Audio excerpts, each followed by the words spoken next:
I picture my routine. If you know me at all, you know I'm a person of routine.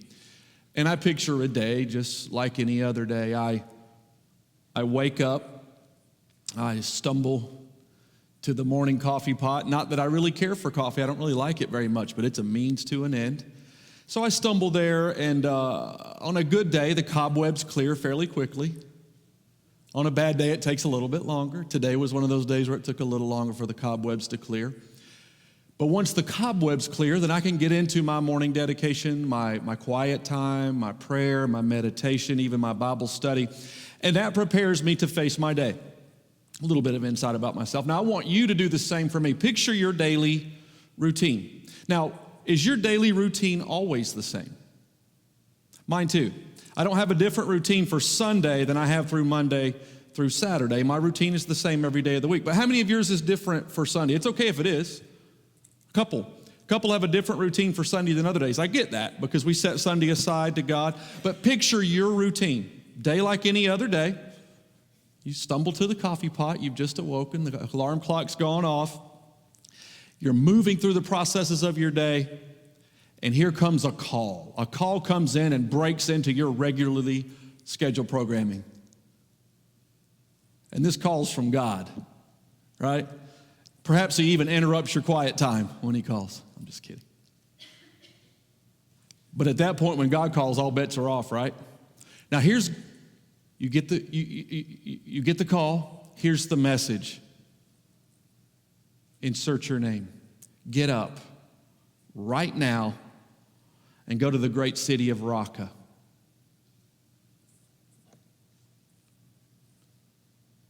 There's Raqqa.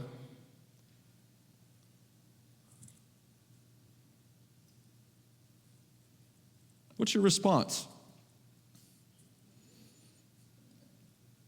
God says, okay, servant of mine, get up, go now to the hotbed of ISIS and preach the gospel because their wickedness is in my face. And they're facing imminent judgment. And I can't tolerate it any longer. How would we respond to a message like that? How would we respond to a call like that? How are we going to respond when God calls one morning and says, okay, look, you got to pack up and go love your enemies? I'm going to be honest with you. That's not a call I want to get. Is it you? But do we get to decide what calls we get from God? Well, no, we don't. If we get that call, what are we going to do? Are we going to... Let me give you a scenario. Let's just say we do this. All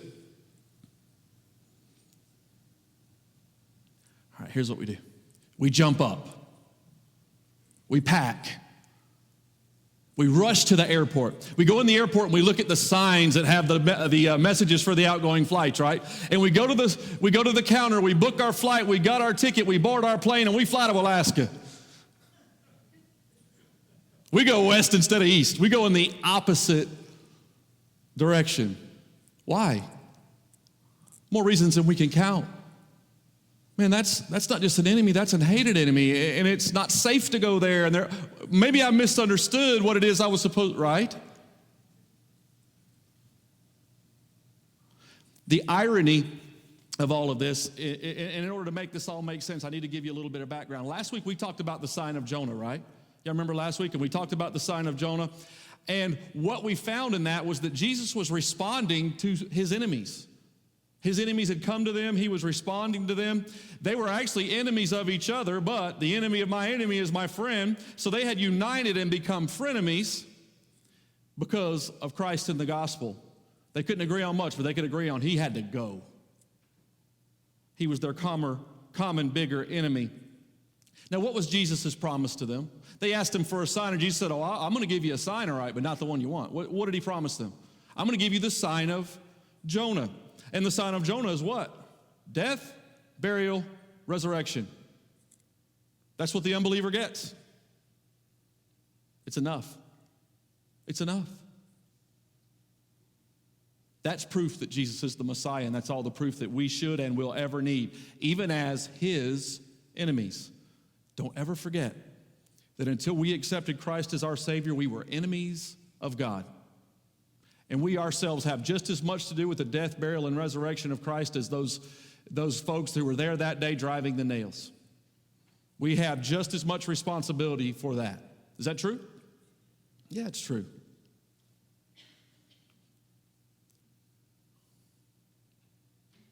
All they had to do was believe. All these enemies had to do was believe in the sign that Jesus was going to give them. Now, here's the irony of this story. Our protagonist, or to some, our antagonist, if you're a reader, Jonah, these folks may have said, okay, the enemy of my enemy is my friend, and I'm going to befriend them. Jonah didn't say that. That wasn't Jonah's response. What did he do?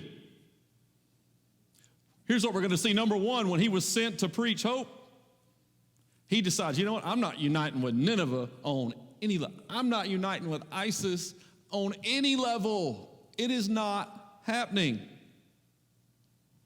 I don't care if we have a common enemy, right? And secondly, Jonah had come to the absolute opposite intention. What did he do? We're going to find out today. Do we have anything in common with ISIS? Does Jonah have anything in common with Nineveh? Very little, but we share a common enemy. As much as it's hard for us to say it and admit it, and it's as much as we do not want to call like that from God, we do share a common enemy. What is it? Sin, death, judgment, hell if we're not believing, right? I tell you what, though, to Jonah, it didn't matter that they had the same enemy that he shared. It didn't matter. It wasn't happening for him. We're going to find that today. Now, how many of you have ever studied Jonah? And there's almost a sanctimonious vibe to the video. It's almost like, that daggum Jonah, right? He's always sort of a what not to do kind of a message. Before we get too sanctimonious, remember your immediate response when you found out where Rocco was. What if it was me? What if it was you? Now, I'm not saying he did the right things, and I'm not saying that we could ever possibly even come to a conclusion that he did the right things, but I can identify with him. I can. I remember the day when Jesus told me I had to read Yankees. I was like, that's it, I quit. Oh, I'm just kidding. Just making sure you're paying attention. Folks, Jonah did have a call, but it was to a bloodthirsty enemy, not just an enemy. So Jonah's is a story of rebellion. If you're taking notes over the next period of weeks, Jonah's is a story of rebellion, of repentance, and of redemption. Say that with me. Rebellion, repentance, redemption. Sounds like any other story that has an ending where Christ is involved. Today we're going to parallel our rebellion with his rebellion. We're going to see Jonah's rebellion and just see, do we have anything in common with this guy? I think we're going to find that we do. But to better understand Jonah's rebellion, I think we need to get to know Jonah a little bit better. I gave you a little bit of insight into Jonah last week, but let's get a little bit deeper into his background. Number one, he was a native of a place called Gath-Hepher. That's in Galilee. It's only an hour's walk from Nazareth. Legend says, here's a cool thing if you're taking notes. How many of you knew this? Legend says that Jonah was actually the widow's son that was raised from the dead by Elijah. Do you know that? Jewish legend believed that. In that same legend, he is believed to be one of the sons of the prophets that came to Elisha to warn him of the imminent death of Elijah because he was going to receive the mantle, right? Elisha was going to take Elijah's place. It's believed that Jonah was one of those sons of the prophets in 2 Kings 3 that delivered that message. It's also believed that in 2 Kings 9, the crazy prophet, as he's described, that goes to Jehu and anoints him king of Israel, when there's actually another sitting king at the time, it's believed that that was Jonah. I think that was Jonah. Some of the other ones I'm not necessarily sure, but who am I to argue with thousands of years of Hebrew tradition, right? There's one thing that is probable. It's very probable that Jonah was a disciple of Elisha and that he then took up where Elisha left off as a prophet. It's very, very probable that that happened. Now, the legend of Jonah's life is that he lived to be 120 years old. I don't know if I want to live to be 120. I'm just honest.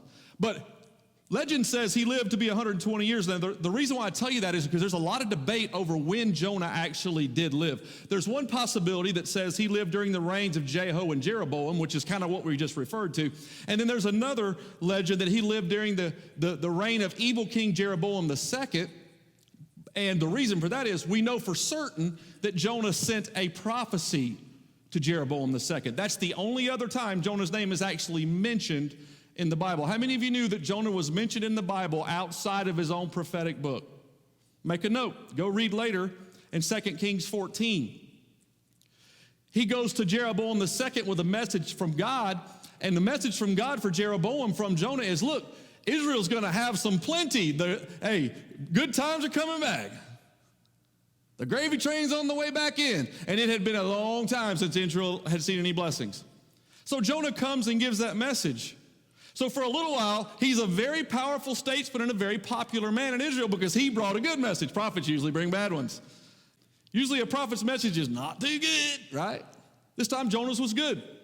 So he's really, really popular for a period of time. Now we're going to go back to there in a few moments. Let's pause there just for a second and let's go to our text. Hopefully you've already turned to Jonah because it's pretty obvious that's where we're going to be. You need to be in chapter 1 and we're going to begin in verse 1 that says this. The word of the Lord came to Jonah, son of Amittai.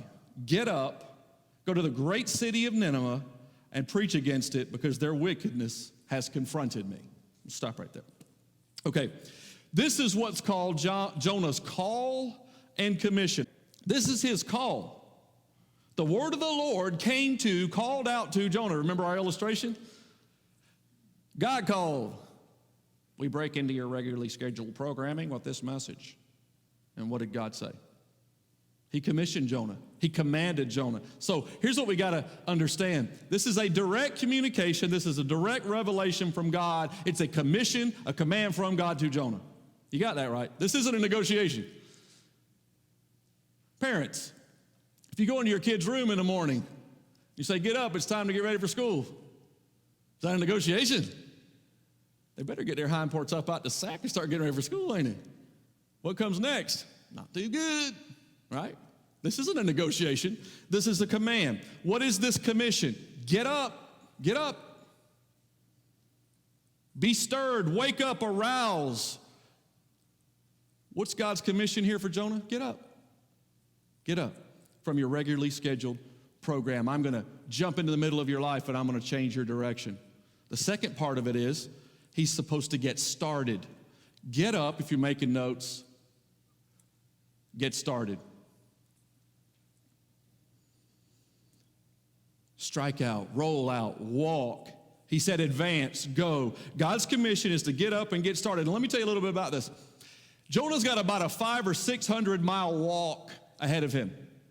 That's how far it is to Nineveh from where he lived. That's a pretty good stretch of the legs. Thank God for the combustion engine. I don't know if I want to walk that. I know I don't want to walk that far. I don't even want to ride a bike that far. God's commission is get up, get started, go here. How many of you have ever received a call from God where he told you exactly where to go? Oh, have you ever had a call to go somewhere? It may be local. It may be across the street, but God communicated with you and said, look, I want you to get up, get started, and go there. When? Now. That's his commission. Now, how many of you know anything at all about where it was that Jonah was commanded to go? You know anything about Nineveh? Anybody? Let me help you with a little bit, if you don't. It's the capital city of what famous kingdom? Assyria. If you know anything about the Assyrians, what were they? Bloodthirsty. Bloodthirsty nation. Nahum, another prophet, would later write this about this ferocious and wicked and brutal nation. Listen to this. Woe to the city of blood, Nineveh, full of lies, full of plunder, never without victims.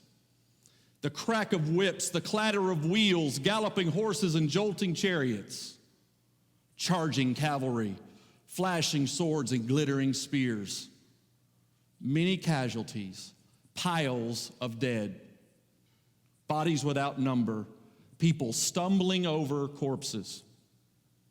That was Nahum's description of Nineveh / the Assyrians. Sound like where you want to go? They were a cruel and heartless people, and they left. And the good thing about the Assyrians, though, is that, you know what a bas-relief is? It's kind of an engraving. It's a carved thing.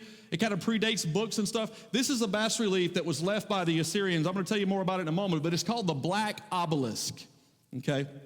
And on this, archaeologists have found these engravings. They engraved on these things, and they left them behind kind of the way that the Egyptians painted inside the walls of the pyramids. This is how the Assyrians did it. After a victorious battle, here's what these guys would do. The folks in the town that were killed, they would cut their heads off and impale them on stakes outside the front of the town so that the survivors or the folks who were around would see what happens when you mess with the Assyrians. They would take enemy skulls and they would pile them into pillars to show just how conquering and fearsome they were. The leaders would lop off the heads of the condemned and dead, and they would wear them around their neck like a necklace. This is the enemy Jonah was sent to see. Starting to make sense why he'd say, I want to go there. I want to go there. Would we? Do you want to see God save a person like that, a people like that? I mean, it's hard to say. I mean, we say, oh, yeah, Sunday school answer, but think about that. What if it's your cousin? What if it's your sister? What if you live there? Do you want to see God save people who are capable of that kind of wickedness? That's a rhetorical question. Don't answer it out loud, but don't pretend it's an easy answer. Right? There are 5 engravings on this bas-relief, and they're all of conquered kings coming before King Shalmaneser III, right? And bowing down to him. Now, this is the second engraving pictured on that bas-relief, the Black Obelisk. It includes the earliest surviving physical reference to a biblical figure. That is, archaeologically speaking, the oldest documented piece of history on the planet that records a biblical character. That is King Jehu bowing down before Shalmaneser III, kissing his feet and paying tribute to him. There's the greater relevance to the image and why I'm showing it to you. Now let's go back to Jonah's life for a second. He'd won a great reputation because he brought good news. People love to get good news, right? He brought good news to Israel. But here's what happened. That good news was very soon lost because there's a prophet named Amos. Heard of Amos? Jonah promises this promise, and everything's starting to look up, and then Amos comes and reverses the prophecy. If you know anything about your history, what happened to Israel at the hands of Assyria?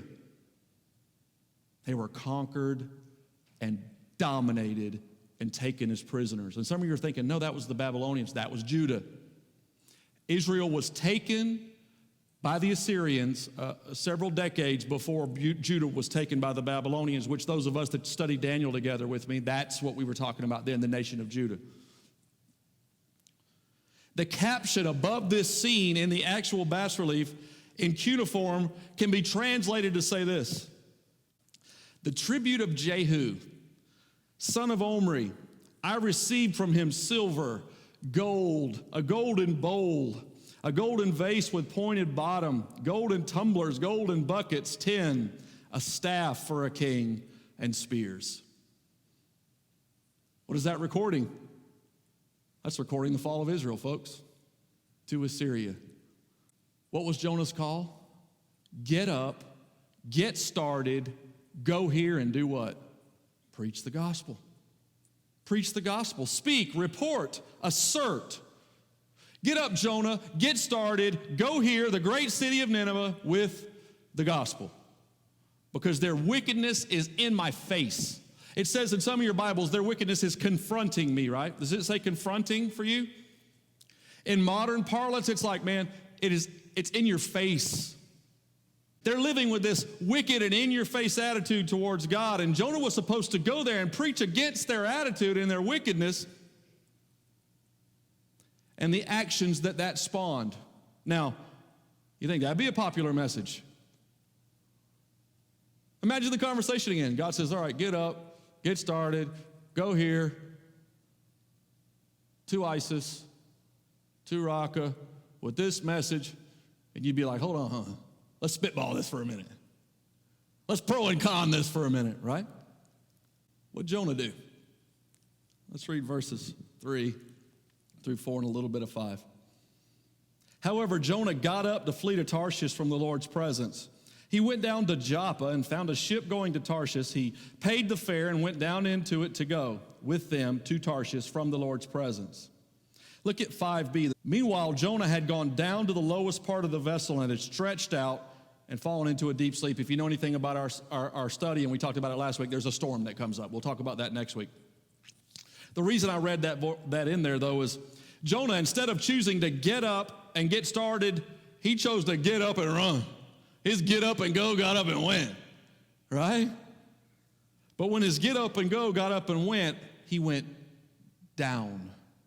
Look at the language. Look at the language of those verses we just read. He went down, down, down, and down further. The language is not an accident. Did you see it? He went down to, he went down to, he went down into. He's receding. He's declining. He's going further and further down, further and further away from God's call for his life, right? Now, it says he's fleeing from what? However, Jonah got up to flee to Tarshish from what? The Lord's presence. You know what that word means? Face. The wickedness of Nineveh is in God's face. Jonah gets up and runs away from God's face. You get the imagery of that? So they hid themselves in the bushes. They sewed fig leaves into aprons for themselves because they couldn't face the face of God in their guilt. They tried to hide from God's face, his presence. This presence, this face, I want you to understand that because this is a personal, relational experience we're talking about. This is not just a story, a myth. There's an actual relationship going on, and there is a visitation involved. And he's running from the face of God. Now, we've already said it. Let's say it again. Jonah's story begins with what? Who's taking notes? What's the first R word? Rebellion. His story begins with rebellion. Why does he rebel? Because God loved his dadgum enemies. Does God not know these people? And when he responds with this rebellion, he takes 4 steps down from God, 4 steps away from God, 4 steps fleeing from the presence of God, if you're making notes. What's the first down word? What did he do first? He went down to Joppa, right? He went in the opposite direction. Let's look at another map. Y'all hate maps or you like maps? Y'all like maps? Okay, check this out. All right, that's Gath Hepher right there. See it? That's where Jonah's from. There's Nineveh, where he's supposed to go. There's Joppa, where he did go. And there's Tarshish, where he wanted to go. What do you see? He's supposed to go what direction? North by northeast. He goes in what direction? South by southwest. The opposite direction. And he's got a 500 or 600 walk ahead of him. And man, that's a long way. But you know how far it is to Tarshish, what is believed now to be Spain with very good reason? About 2,500 miles. He wants to get away. He didn't just go down to Joppa. If you remember from our text, he also went down into a ship. He didn't just board the ship, he went down into the ship. What did he think he was hiding? I mean, really, what's he doing? He thinks he's hiding, doesn't he? He thinks he can hide, and he also wants to get away as far away as he can. What's his next step down? If you also listen to our text, he went down into the deepest part of the ship, right? He's declining. You see it? Down, down, down. Yep, he must have thought he was hiding. God couldn't see him down there. He's safe. And then what did he do? He fell into a deep sleep. He stretched out, made himself comfortable, and slept, while Nineveh was in danger of annihilation. You know what Jonah's saying? Let them perish, man. I'll tell you one thing, Jonah's got nerve. He ain't nothing if he ain't brave, boy. Where do you read the rest of this story? Jonah is a very brave, or maybe stupid character, perhaps both. But you know what else is involved here? Hate. For just causes, really, in a human sense. He hates these people. He hates them. He don't want to go there. He hates them. Look what they've done to him and his people. They're the enemy, for goodness sake. This makes no sense. It's counterintuitive. Now, let me ask again, why did Jonah respond the way he did? Some of the answers are obvious. I've alluded to them, but I've kept one back just to see who would catch it. You know, we can guess the obvious reasons why he would reject. But in his text, he actually tells us the reason why he rejects. Flip over to chapter 4. We're going to read the first couple of verses. Jonah chapter 4, we're going to begin in verse 1. But Jonah was greatly displeased and became furious. He prayed to the Lord, "Please, Lord, isn't this what I said while I was in my country?" That's why I fled towards Tarshish in the first place. I knew that you are a merciful and compassionate God, slow to become angry, rich in faithful love, and one who relents from sin and disaster. Why did he run? He tells you right there. Perhaps he just could not stand the thought, bear the thought that God just might spare these people. What if they repent? What if I go here to these awful people and I preach the gospel to them and they repent? On the surface, that sounds like everything's copacetic. Because what? All right, Sunday school answer. What's the only answer for the world, bloodthirsty or not? What's the only answer for the world? Jesus. But when it's us and it's them, is that what we want? Be careful before you answer. Because I promise you, if you search your heart deep enough, you'll find somebody you hate bad enough to where you couldn't just flat out say, "Yeah, I want to see them in heaven." Stranger danger. Somebody else got to go to that one. Right? He couldn't stand the thought that God would spare this nation, and in sparing this capital city, and in sparing this capital city, he'd spare the nation. So how could he bring a message of mercy and grace to these people? Right? How could he do that? Now, here's another thing. You know, above and beyond him just really not wanting God to relent and not send disaster on them. He wanted God to judge these people. Right? And they had a judgment coming. Didn't they? They got one coming. So do we. But don't miss this too. He's on the outs with the people of Israel. What's the proof of a biblical prophet? They're 100% accurate. What did Amos do to Jonah's prophecy? He overturned it. He's no longer 100% accurate. Now he's a scourge to the people. He goes from being the belle of the ball, Elisha's disciple, potentially the risen son of the widow by Elijah himself. He came back from the dead. Boy, everybody loves Jonah. He's a great guy. Jonah, can't believe a word he says. I like Amos. I don't trust Jonah no more. Give me Amos any day. You with me? What would the people think if he goes to Nineveh and he preaches the gospel message the way they already feel about him, and Nineveh repents? And he's got to come back and face his people and say, "You don't believe what happened? I went over to Nineveh and I preached to the Assyrians and they got saved." His people be like, "What? Are you crazy? We don't want them saved?"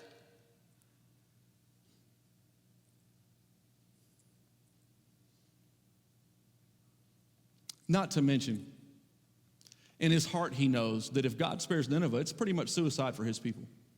Because Assyria's conquering the world at that point. And if they're preserved, guess what that means for Israel? It's a wrap. Let's bring it to the 21st century. What's God's commission? Get up, get started, and go there with the gospel. He names the place. He'll name it for you. He'll name it for me. It's the way God works. For Jonah, it was to his enemies. Now, does he call us to do the same thing? God ain't changed. Has he? Is God any different now than he was then? The world really ain't changed that much. If God does call us to do that, let's just say he does. Let's just say, bring, we interrupt your regularly scheduled program for a message from God. Get up, get started, go there with the gospel. Shazam! Right? Oh, Lord, come on. How will we respond? Before we look down our noses at Jonah too much, let's track for this for a second. Let's just say, if we behave like Jonah, there's going to be 5 steps to our rebellion. See if any of these ring true to us. Number 1, we're going to say, I'm going to do my own thing. That's okay. I'm going to do my thing. Guys, get up is too much. I'd rather do my own thing, or perhaps I'll just sit and do nothing, but I ain't doing that. Got plenty of excuses. God says, get up and go, and we say, nope. Had an uncle Jim, was a funny guy. And he was a deacon at his church in Tallahassee. And one Sunday morning, comes to the end of the service, and the preacher says, Jim Yarbrough, would you please close us in prayer?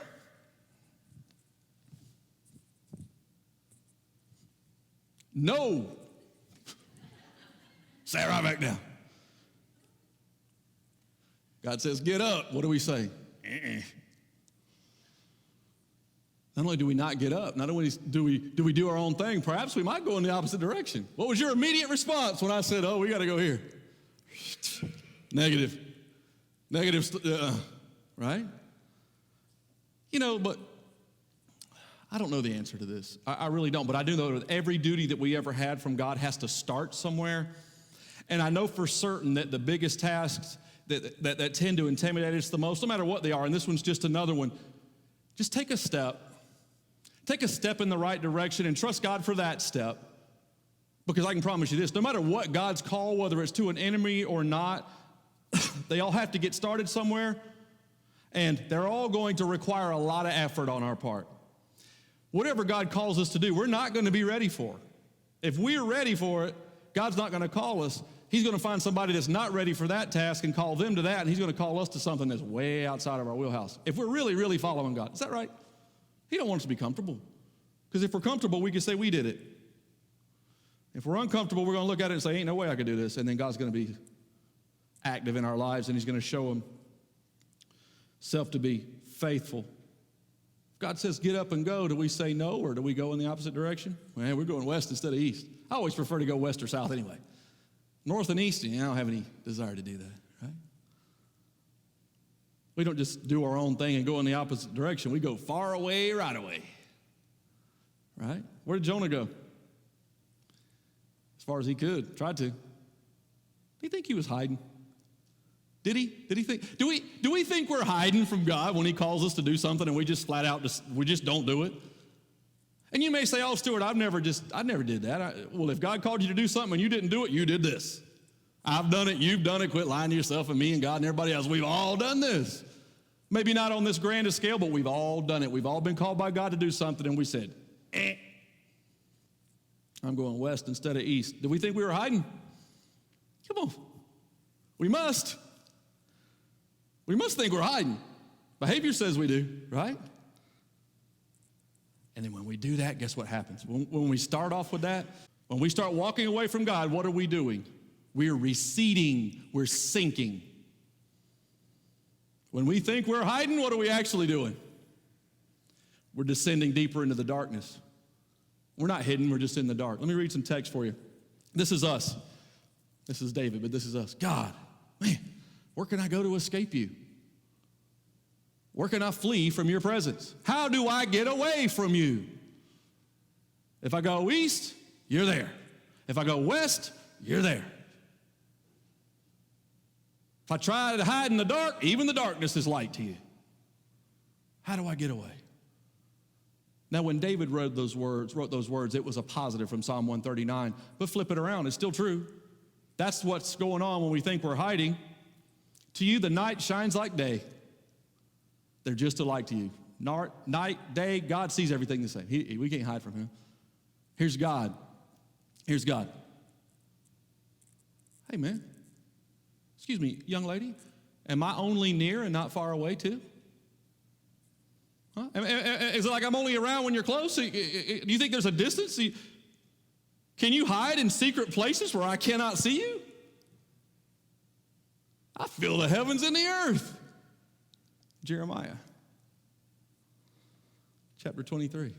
You tracking? When we think we're hiding, what's really going on? We're sinking. We're going into a deep sleep of rebellion. We're stretched out, we're comfortable, and we're sleeping. Right? And here's the thing. While we're doing that, you know what's really going on? Our world is in danger of annihilation. Their wickedness is in God's face, and he's perhaps going to judge it. And we live in it. Well, we got nerve, don't we? Think about it. We got nerve, ain't it? We kind of brave. Or maybe we just hate these people. I don't know. Jonah's story, it starts with the rebellion when he's called to his enemy. And I'm going to try to make this an encouraging and positive closing. Hear me say this again. I understand Jonah's struggle, and I understand ours if we were caught in the same situation. But here's what you have to understand, too. No matter where they're from, what they do, what they believe, what they don't believe, what their political system or whatever else that is, really, truthfully, people of the world have more in common with us than what's different than us. I believe that because I've been all over the world. But I can guarantee you this, we all have a common enemy. And the only hope for the world is for that enemy to be overcome. And the only way for that enemy to be overcome is for God to get involved. And the only way God can get involved is if somebody preaches the gospel. How will they hear without a preacher? Everyone has a common enemy. If we have to look at it this way and no other way, the enemy of my enemy is my friend. And the greatest enemy that mankind will ever, has ever, and is ever going to face is what? The punishment for sin, death, judgment, darkness, H-E double hockey sticks, right? Hell. That's the enemy that every one of us have in common at birth. Jonah couldn't see past the fleshly enemy of these people in order to see the real enemy and honestly, the hope that was potentially there. What if they had repented, really repented? Maybe God changes their heart and they don't conquer us anymore. Maybe they start cutting people's heads off. I don't know. God's done crazier stuff. Hadn't he? He uses me. That's pretty crazy. What will we do when God breaks into our regularly scheduled programming, which I promise you he's going to do? And he says, get up. Here's my commission. I'm calling you. Here's your commission. Get up, get started, and go there with the gospel. What are we going to do?